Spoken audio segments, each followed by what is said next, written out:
jefe en los campos de batalla recibían Ultra solo cuando les incumbía, directamente de su personal SLU, que inmediatamente destruía la señal.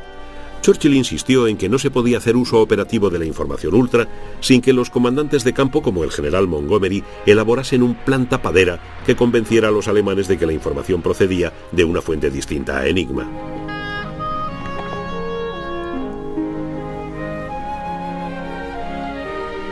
La Ultra naval funcionaba de otra forma. En contraste con el Ministerio del Ejército o el del Aire, el almirantazgo también dirigía operaciones y daba órdenes a sus comandantes en el mar hora tras hora. Los resultados del descifrado y del trabajo de información de los barracones 4 y 8 de Bletchley Park iban directamente al almirantazgo en Londres y a ningún sitio más.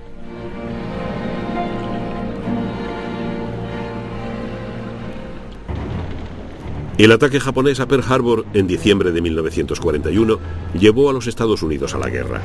A partir de entonces, los británicos compartieron el secreto de Ultra con sus aliados americanos.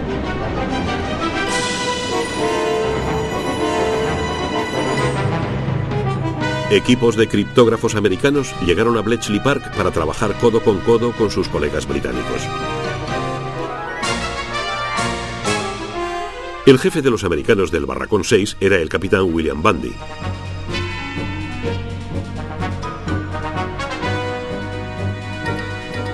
Pero al aliado soviético de Churchill, José Stalin, no se le permitió acceder al secreto de Ultra.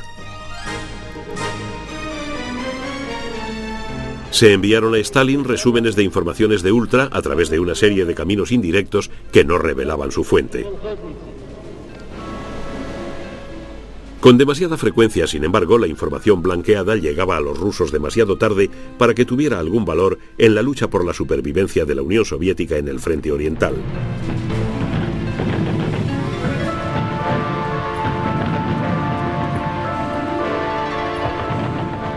Mientras la guerra en el frente occidental continuaba, los rusos no sondearon a los diplomáticos aliados o a los políticos que los visitaban acerca de las fuentes de la información que recibían.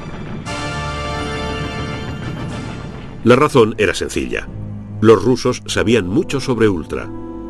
Tenían un espía situado en Bletchley Park, John Cairncross, un oficial del ejército reclutado por el espionaje soviético mientras estudiaba en Cambridge. Cairncross trabajaba en el Barracón 6, donde se descifraban los mensajes enigma de la Luftwaffe. Cairncross podía recoger un puñado de borradores de descifrados que quedaban en el suelo tras una jornada de trabajo en el Barracón 6 y ocultarlos en sus pantalones antes de meterlos en un maletín. En Londres se los entregaba a su controlador ruso, Anatoly Gorsky.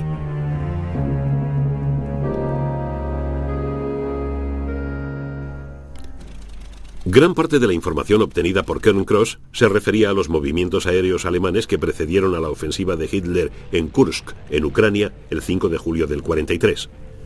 Sobre la base de su información, la Fuerza Aérea Roja lanzó un ataque preventivo para destruir a la Luftwaffe en el suelo.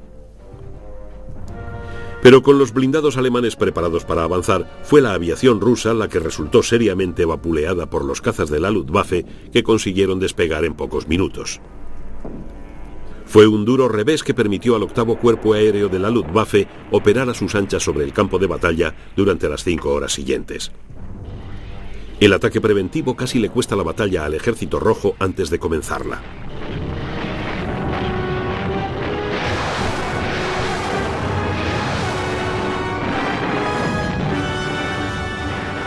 De todos modos, los Panzers fueron finalmente detenidos y Stalin premió a Cairncross con una medalla.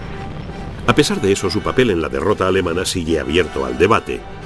Se ha llegado a sugerir que Cairncross pudo haber sido utilizado por los británicos para pasar información a Stalin de una forma que el paranoico dictador pudiera creer. Stalin sabía de la existencia de Ultra. Hitler no lo supo jamás. No obstante, los alemanes tuvieron en sus manos varias pistas de las que nunca sacaron la conclusión de que Enigma había sido descifrada. En septiembre de 1942, una cañonera de la Royal Navy fue capturada con documentos y mapas en que se detallaban movimientos de convoyes y campos de minas.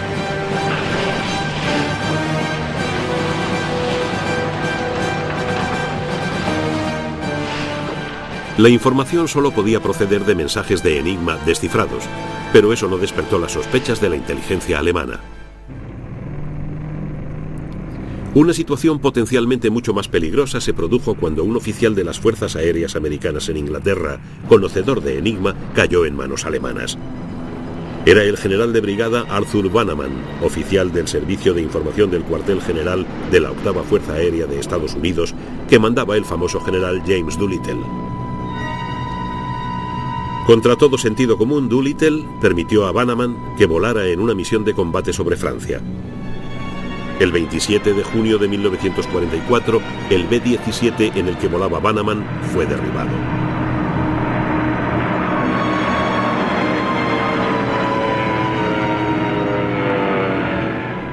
Bannerman sobrevivió y fue encarcelado en Stalag Luft III en Silesia.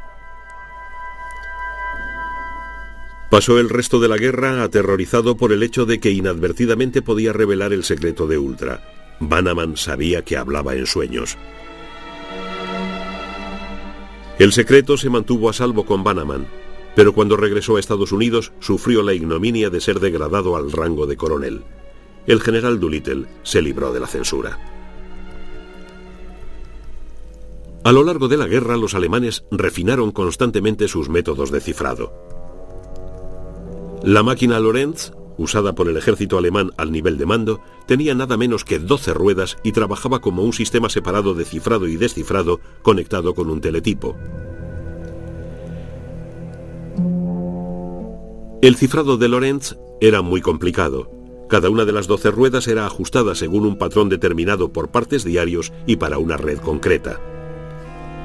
Había 501 pequeñas etiquetas de metal que había que colocar correctamente, un agotador trabajo para el operador. La tarea de los criptógrafos era descubrir los patrones de las ruedas para un día concreto y sus posiciones iniciales para un determinado mensaje. El número de combinaciones posibles era asombroso, 10 millones de millones de millones. Tunny fue el nombre en clave del mensaje cifrado que salía de la máquina Lorenz. Para descifrar el código, un equipo del correo británico montó el primer ordenador electrónico programable, cuyo nombre en clave era Colossus. El Colossus Mark II comenzó a funcionar el 1 de junio de 1944, 5 días antes de la invasión aliada en Europa. Los mensajes interceptados fueron introducidos en el código del teletipo de 5 perforaciones utilizado por Lorenz y otras máquinas semejantes. Se leyó la cinta a una velocidad muy alta, 5.000 caracteres por segundo, y los circuitos de Colossus se sincronizaron con las perforaciones de la cinta, que fueron leídas ópticamente mediante células fotoeléctricas. Colossus generó internamente las claves que debían compararse con mensajes cifrados interceptados. Los resultados se imprimieron con una máquina de escribir eléctrica. Una vez que los operadores de Colossus y los criptógrafos establecieron los patrones de las ruedas que permitirían entrar en Tunny, se montó una máquina Tunny para descifrar los mensajes interceptados en un texto alemán. El Colossus Mark II funcionaba con 2.500 válvulas. Hoy, un moderno microchip del tamaño de una uña puede realizar las mismas tareas que aquel Colossus pionero.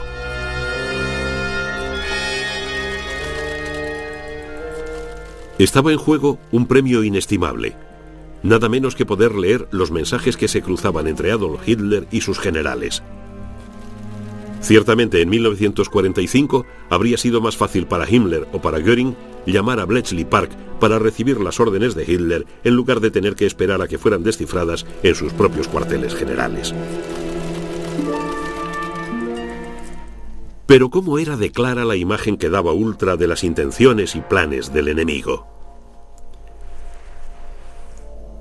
Durante la batalla de Inglaterra, en el verano del 40, Bletchley descifró 2 claves utilizadas por la Luftwaffe.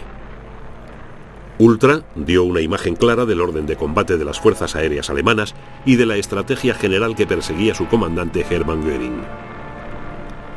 Esto permitió al comando de combate de la RAF conservar el estrecho margen que al fin le dio la victoria.